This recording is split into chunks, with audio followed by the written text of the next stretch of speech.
Can you guys in the room hear me?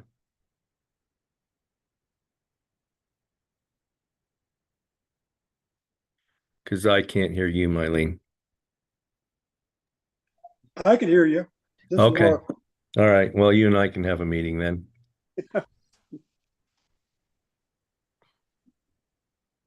This is Dean. I can hear you. Okay. I just don't think they've turned the audio on from the conference room yet. Are they going to go to 10 o'clock? Are they going to wait Major Mark. We're going to be starting here in just a moment. I'm going to be taking the mics off mute and starting the recording. Okay, so let me know when the green flag drops. Thank you. Okay. Yeah. Okay. Thanks, Steve.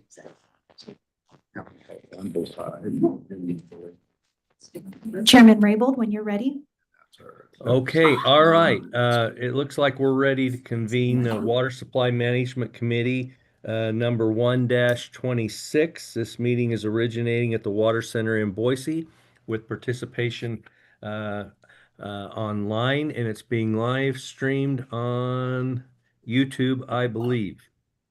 The first order of business is introductions and attendance. Mylene, can you check on committee attendance, please? Certainly. Ms. Cole-Hansen? Here. Mr. Stevenson? here? Chairman Raybould? Here. And for the meeting record, Mr. Olmstead is absent at this time. Okay. Okay, the next thing on the agenda item number 2 is House Concurrent Resolution number 34, Bear River Legislative Report. Mr. Patton, what do we have? Okay, as you recall, the legislature passed House Concurrent Resolution number 34, which concerns the Bear River Basin, and it gave the Water Resource Board a to-do list, including submission of a couple of reports to the legislature concerning the status of Idaho's compact allocation in the Bear River and options for development of the remainder of that compact allocation. Staff's been working hard on putting that report together, and Mike Morrison is going to present on the status of where that work is at.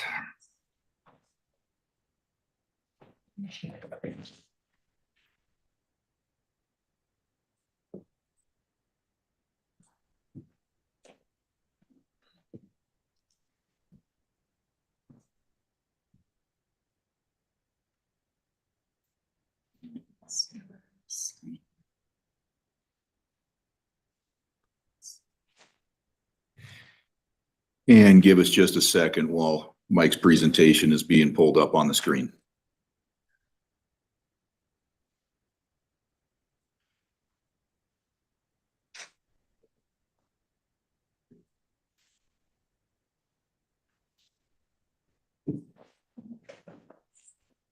Yeah, you can use that word.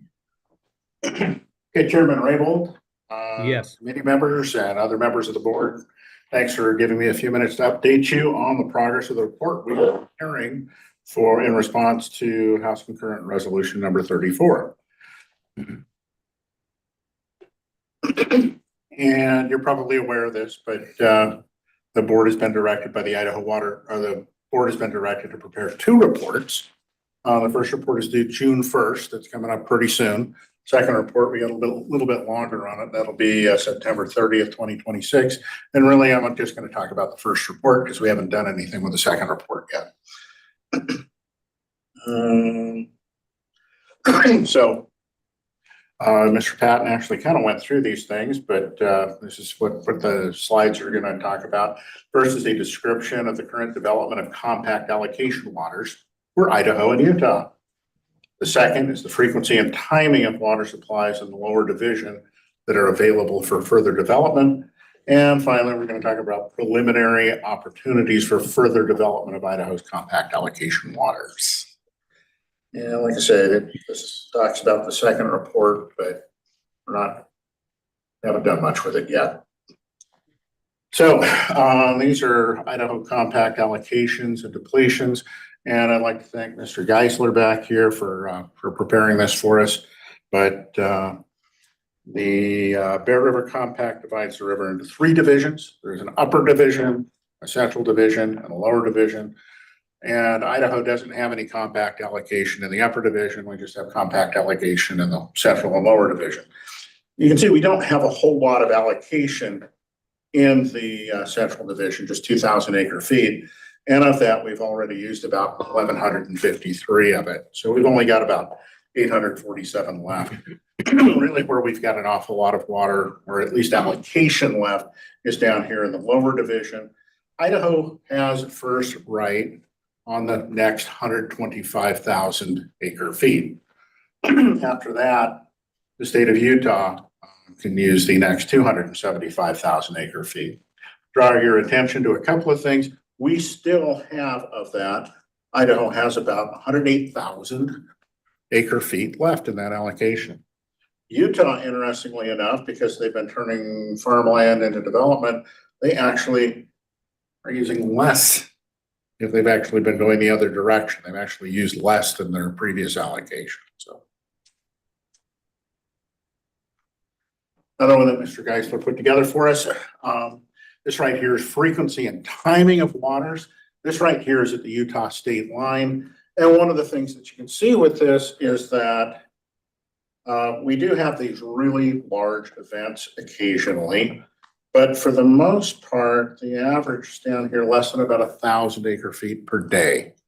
So we don't have, for the most part, unless we have some kind of extraordinary event, we're down around 1,000 acre feet per day. Over here on the right, we've got a summary of 34 years worth of data.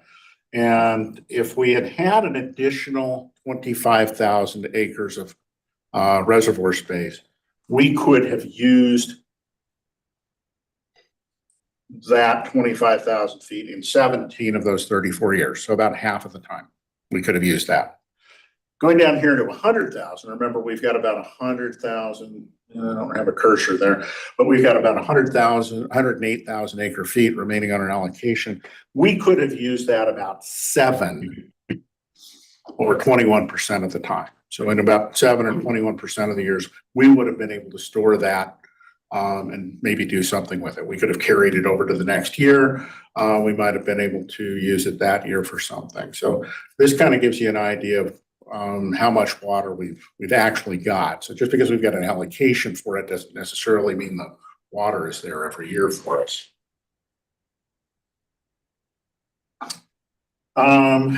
So this is we talked about storage, diversion, and recharge opportunities. We've looked into each of these.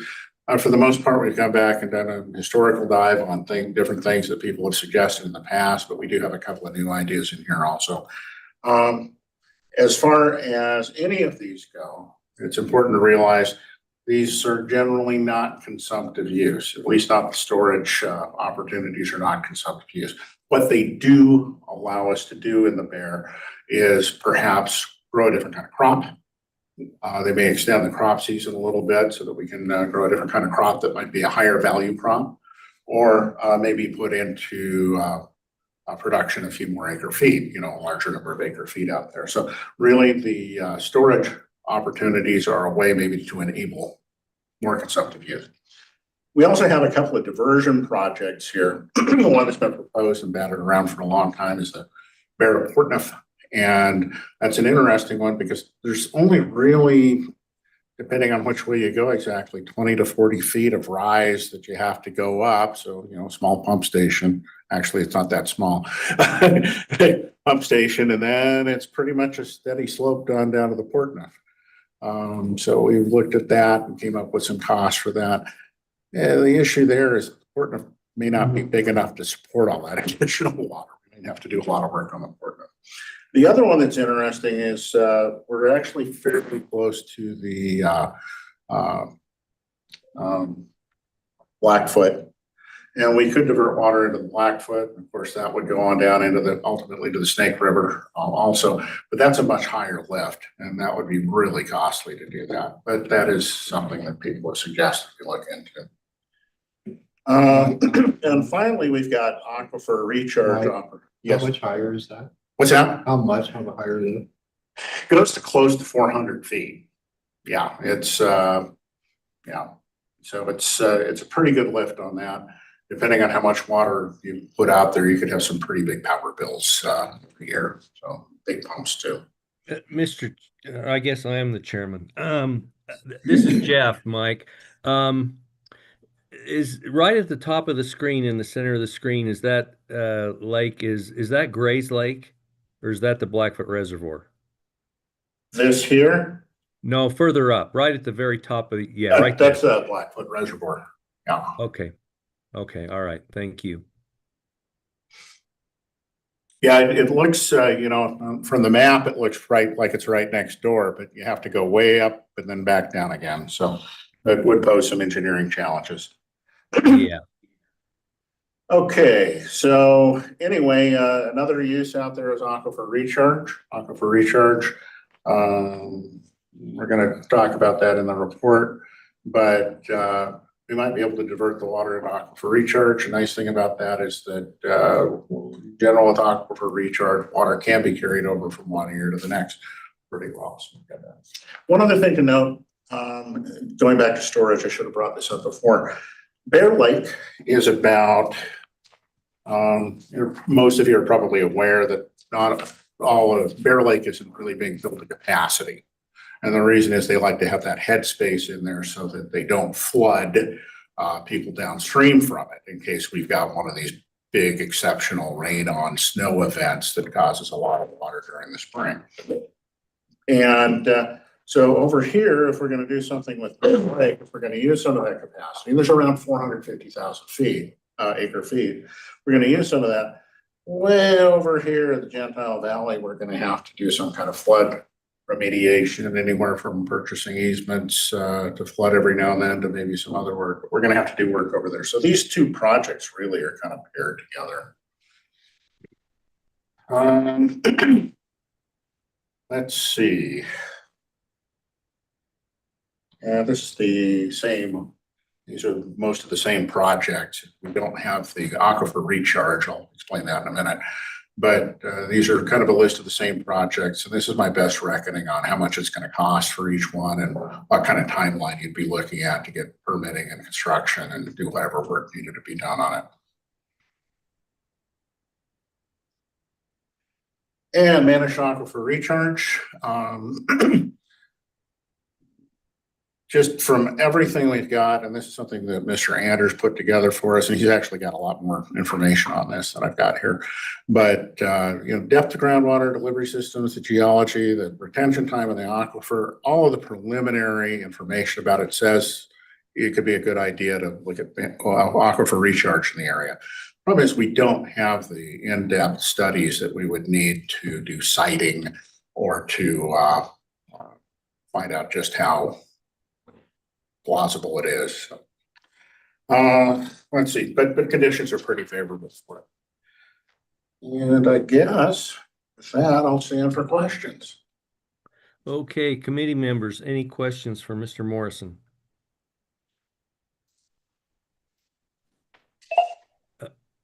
Mike, I have one, and I don't know who in the room is best equipped to answer it, but on the first slide, I think you indicated that Utah was actually diverting 16,000 acre feet less than they were allowed, and I think that's under their original allocation, not these additional allocations that are contemplated in the compact. Is that correct? Mr. Chairman, that is correct. Okay, so would they be eligible to ramp up to that 16,000, or it looks like there's some depletions off of that? Would they be able to ramp up to 5336 before our 125,000 less our depletions come into priority? I'm going to turn this on over to I'm going to turn this question over to Ethan, who knows better than I do. So here you go. All right.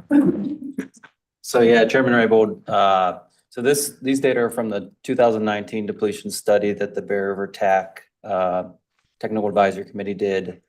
And yeah, they could ramp up that 5,000 or so in additional depletions before they get any additional depletions under that 275,000. One thing to note, though, we are, as a TAC, investigating the M&I depletions a little bit better for the next depletions update, which will be, I think, slated for 2029. Because I think as a TAC, we think that 11,543 maybe is a little bit low for that lower division in Utah. A lot of those cities down there are quite a bit bigger than some of the other cities in the basin. And so Utah is actually investigating those M&I depletions, which are municipal and industrial.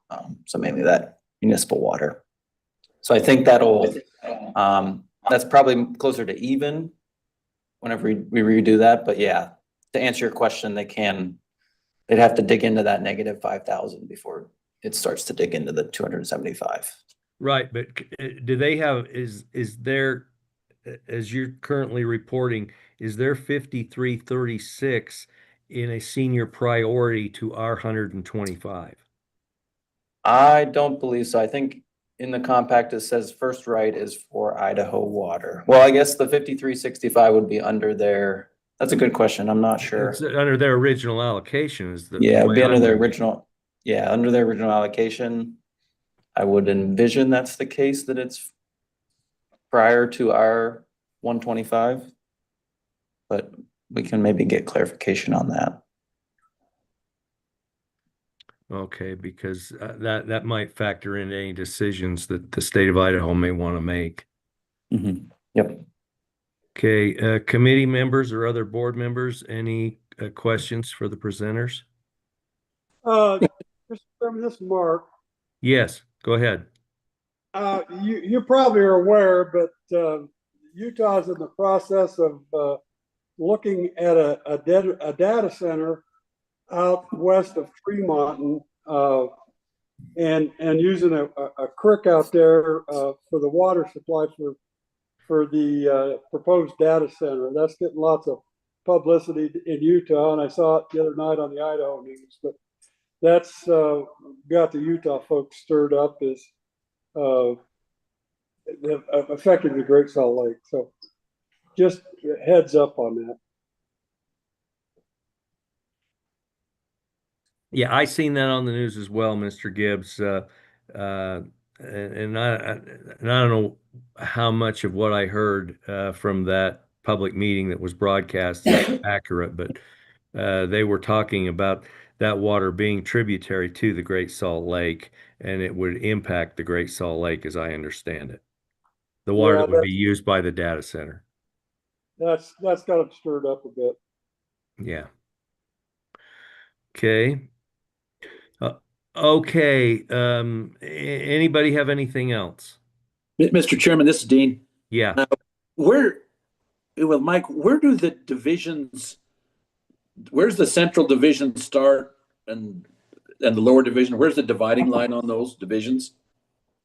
Yeah, Mr. Chairman, Mr. Stevenson, the dividing line is at Stewart Dam, and that is, where'd we go? It's directly north of Bear Lake. It's the diversion dam out of the Bear that sends water to the lake. You can see it right here on the map. And it's kind of a funny thing that the water doesn't empty directly into Bear Lake. It goes into Mud Lake, and then from Mud Lake, it goes into Bear Lake.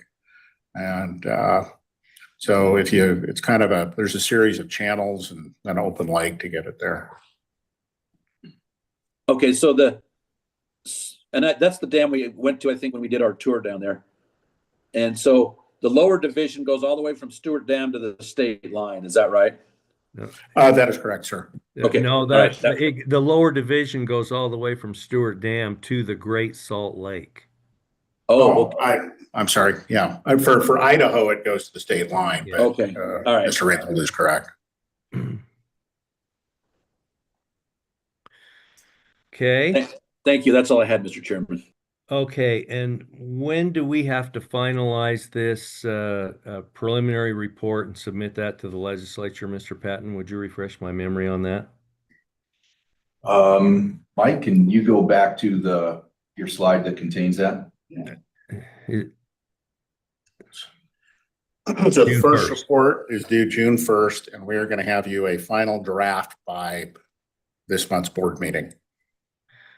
Okay, and the full board will review that final draft and approve that for distribution to the legislature. Is that what you're thinking, Mr. Patton?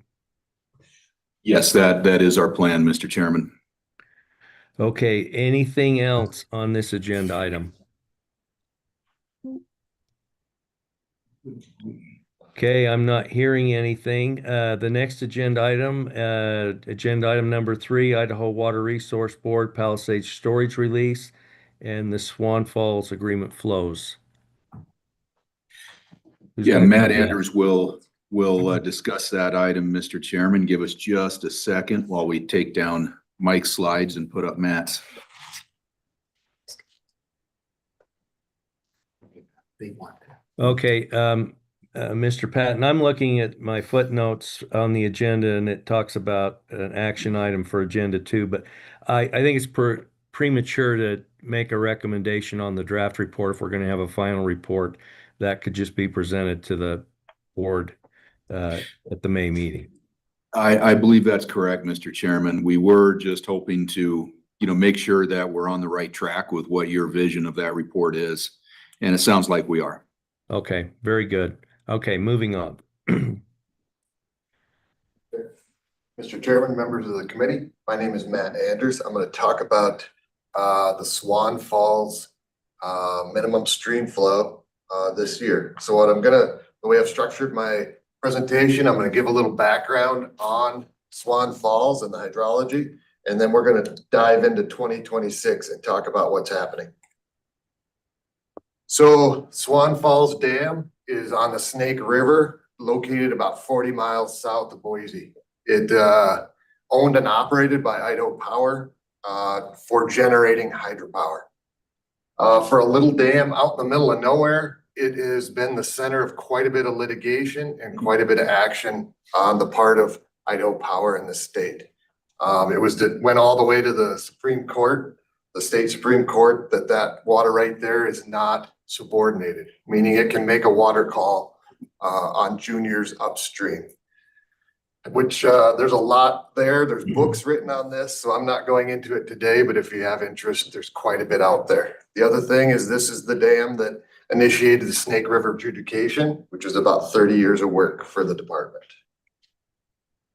Out of the litigation and what happened after it came the Swan Falls Agreement in 1984. It did a couple of things. It protected Idaho Power's water rights, hydropower rights, and it also established minimum stream flow water rights at Swan Falls. So the minimum stream flow, there's 2.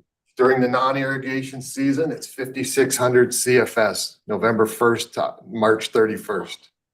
And then during the irrigation season, it's 3,900 CFS, April 1st to October 31st.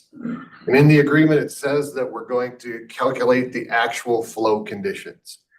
So there was a method developed called the adjusted average daily flow that calculates that flow that we can compare to the minimum stream flows. I'll talk about that a little bit more in a coming slide.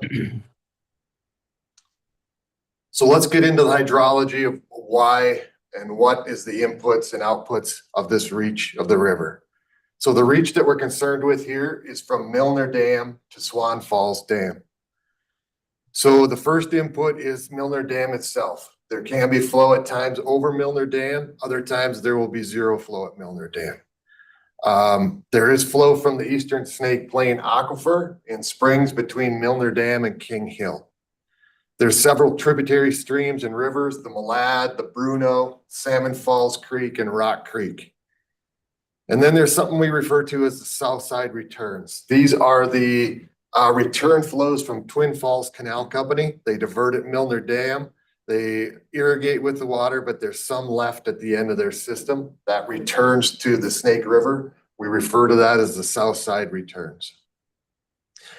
The major output or withdrawal from this reach is irrigation diversions in Water District 2.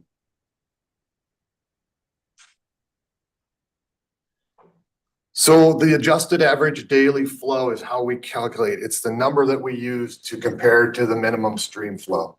This was a method developed in 2014 by people or technical folks from IDWR, Idaho Power, some of the consultants, for some of the other stakeholders. I'm not gonna go into the calculation here, but I have it as my second bullet.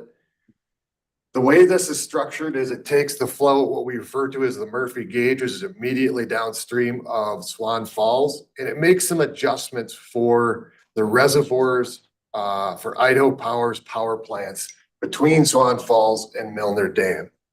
What that does is it makes sure that any operations that they happen to be doing is not affecting the flow at Swan Falls.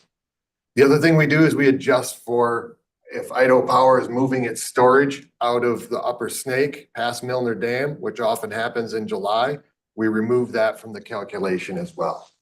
And then when we get a number, we take a 3-day average of that number so that it kind of smooths out the data and kind of takes care of any maybe imperfections in the calculation. So what comes out of that is some numbers and this graph here on the right. So this is an example from 2024. These are periodically emailed out. If any members of the board aren't getting these, let us know. We'll get you on the email list. You should be getting them in the spring and in the summer. Like I said, it's periodic. It kind of depends on how close we are, how often they come out. But how to read this graph on the right here, on the left axis is the flow at Swan Falls. On the bottom are days of the year. Kind of the peachy or red colored block at the bottom is the minimum stream flows. It goes from 5,600 during the non-irrigation season down to 3,900 during the irrigation season. The important line here is the black line. That's the adjusted average daily flow that's been averaged for 3 days. Two troublesome areas that we have, we refer to them as the low flow periods. The last 2 weeks of March, which I have a red circle there, and then in July, which I have another red circle. Those are the times of the year that we have trouble or that we get near the minimum flow. So now let's take a close look at what was happening or what has happened in 2026. So in the last 2 weeks of March, we had no flow over Milner Dam. From the Eastern Snake Plain Aquifer, discharge has been below average. For the tributary streams, the Malad, Salmon Falls, Rock Creek, and the Bruno, those have been below average as well. On the south side of the river, a lot of that's because those drainages are very low elevation and we didn't have much low elevation snow this year. One good thing that did happen is the south side returns have been good. Twin Falls Canal Company started a little early and they were kind of average where they are. So we had a little more input than normal from the south side returns. Unfortunately, when Twin Falls turns on, so did the water users in Water District 2. So the withdrawals came on at the same time.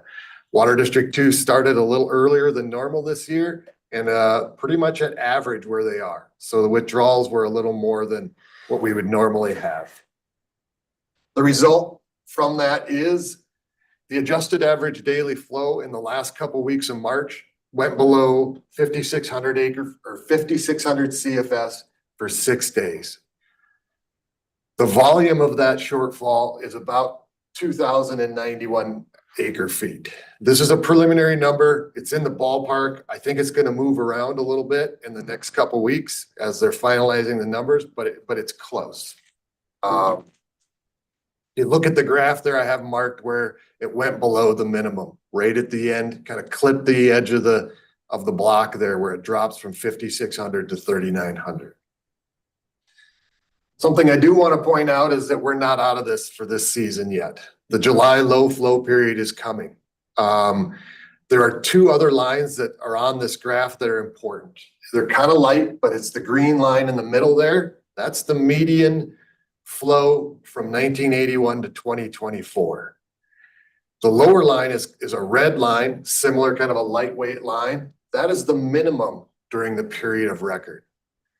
So if you look at that black line and you compare it to that kind of light red line, we're running along the minimum since late March. That's not a good sign. And as we get towards the low flow period, we may end up down near 3,900 CFS. So this isn't the first time that we've gone below at the end of March. In 2015, there was a shortfall. We went below the minimum stream flow for a couple of days. The shortfall was 190 acre feet. In 2015, the board passed a resolution establishing what they refer to as a debit system. Rather than try to mitigate it in real time, the board decided to just keep track of the shortfall and then deliver storage later to Idaho Power when they requested it. And that's what happened in 2015. That resolution is still in place and still active. If the board chooses to use it again this year, that can be done. So if the board chooses to mitigate the shortfall at Swan Falls with its storage out of Palisades, which is in the 1939 space, here are the numbers of what it's going to look like. So right now, as of May 3rd, I've estimated that the 2026 storage allocation for the board is going to be 3,800 acre feet. Right now, the 1939 space is not accruing any natural flow. Hopefully we get some a little bit of runoff here and we get more accrual into that space. If we do, that 3,800 is going to go up a little bit. If not, that may be roughly what the board gets. If we subtract off the 2091, the remaining allocation, unused allocation, will be about 1,700 acre feet. The Water District 1 rental pool procedures has a paragraph talking about mitigating for Swan Falls. And in there, it says that the board has to pay the administrative fees to Water District 1 to use the rental pool for this water. So it's $2.30 an acre foot, which would be about $4,800 that would need to be paid to Water District 1. If the board chooses to mitigate with the storage, Idaho Power would likely request that that water is delivered in July with the rest of its storage that it normally moves in July out of the Upper Snake. I have a couple asterisks here, a couple of notes that I want to make you aware of.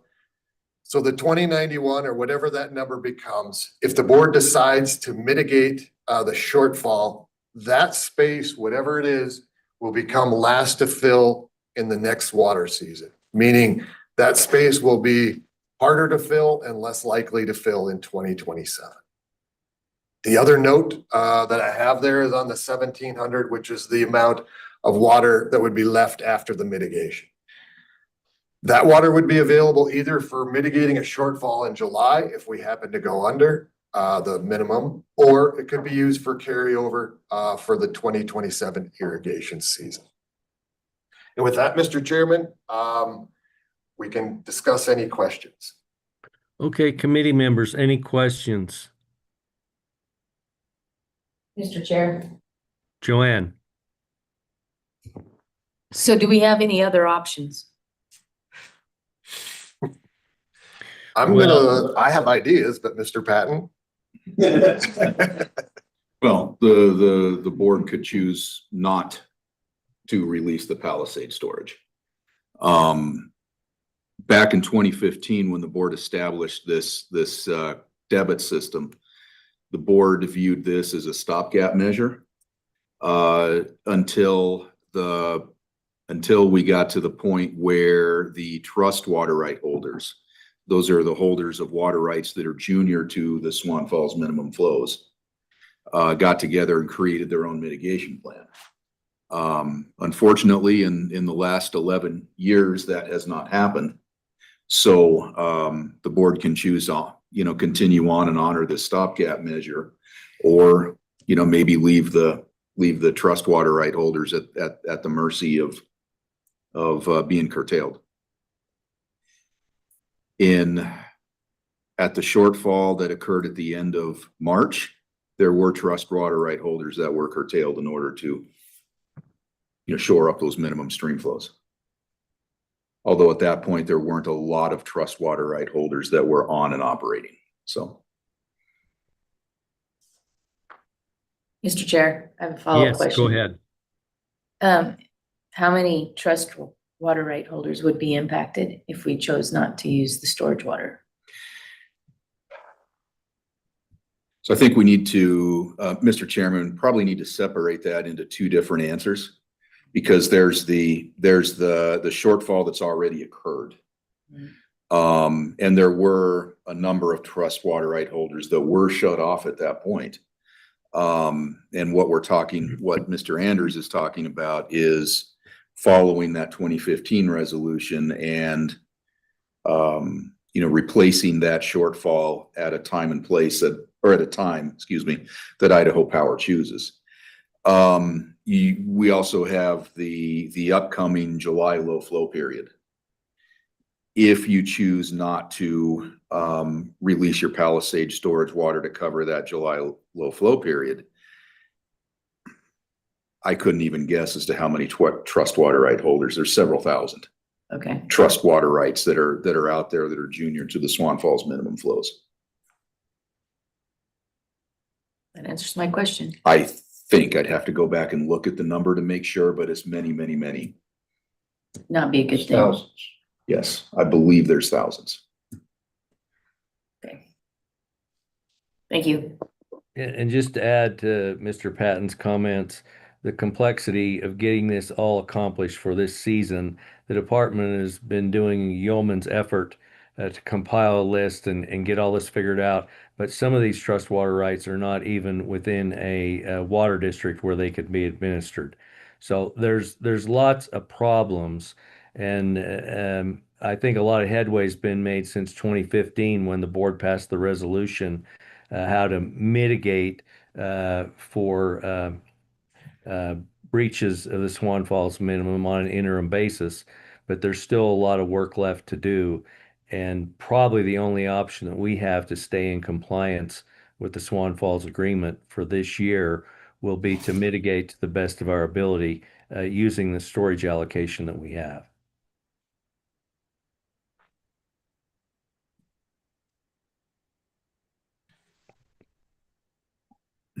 Mr. Chairman, Yeah, as a committee member, can I ask a question or two? you most certainly may.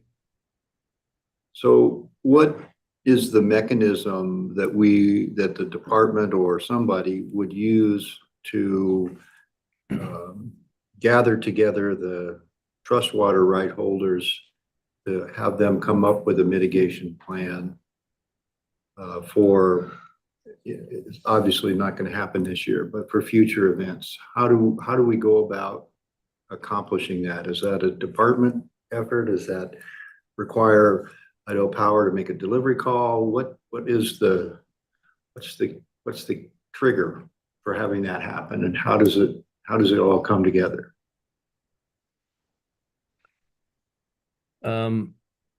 Mr. Barker, those are all very good questions. Those are questions that the Swan Falls Technical Working Group has been talking about and investigating, and I believe the department is in the process of working with the AG's office to come up with answers to those questions. Okay. And Mr. Chairman, on a separate note, it looks to me like if we drop below the Swan Falls minimum in July, we're not going to have enough water to mitigate with anyway for the full amount. If we're down to 1,700 in July, I mean, this is a hot, dry summer with no water coming in. It's not going to be pretty at the end of July, and we're going to probably not have enough water to mitigate. And then what?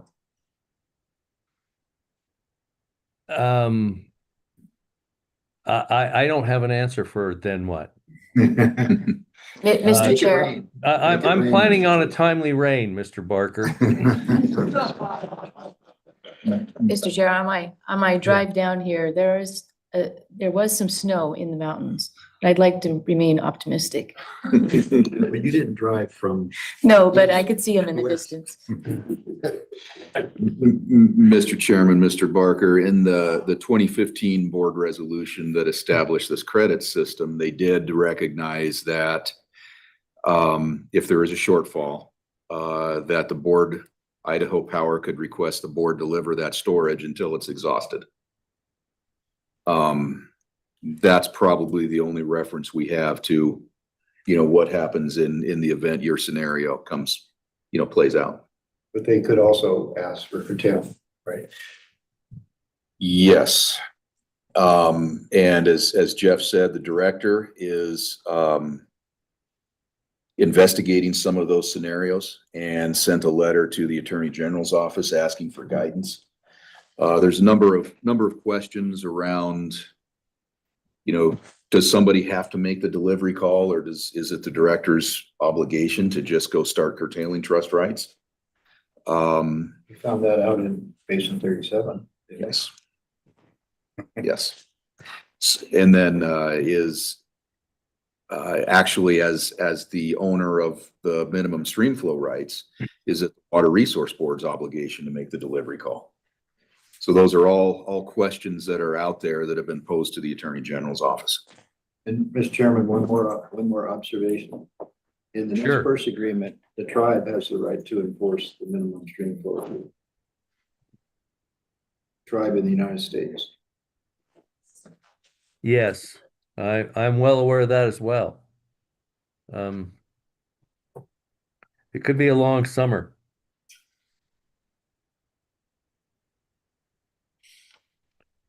Okay, anything else on the Swan Falls agreement, Mr. Patton?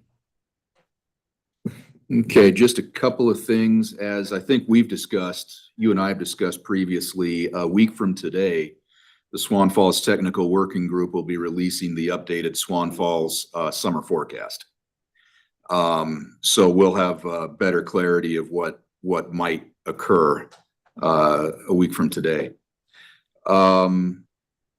The other item is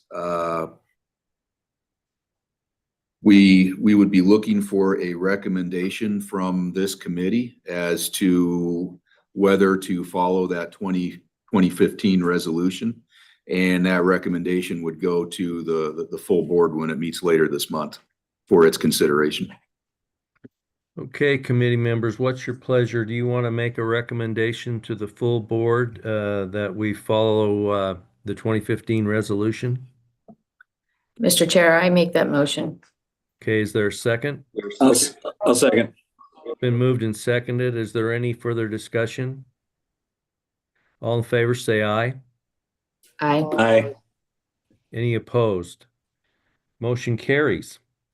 Okay, do we have any other items from staff or committee members? Not from staff, Mr. Chairman. Any of the committee members have anything? Are there any other cherries we can put on top of this not very large scoop of ice cream that we're calling a sundae?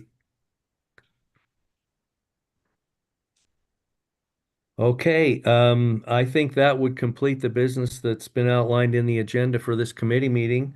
Chair would entertain a motion to adjourn. Mr. So Chairman, this is moved. Mark. Okay, Mr. Gibbs, that was a motion to adjourn. Correct. Okay, and I believe Miss Cole-Hansen, did you second that? I did. Okay, all in favor say aye. Aye. Aye. Any opposed? Motion carries. We are adjourned. Thank you one and all. Appreciate your attendance here today and your willingness to continue to work through these issues that we have to be on top of, especially during times of shortage. With that, I guess we're completed here for now. We are complete for this morning, Mr. Chairman, and we'll see you this afternoon at 1 o'clock Mountain Time. Okay, all right, very good. Thank you one and all.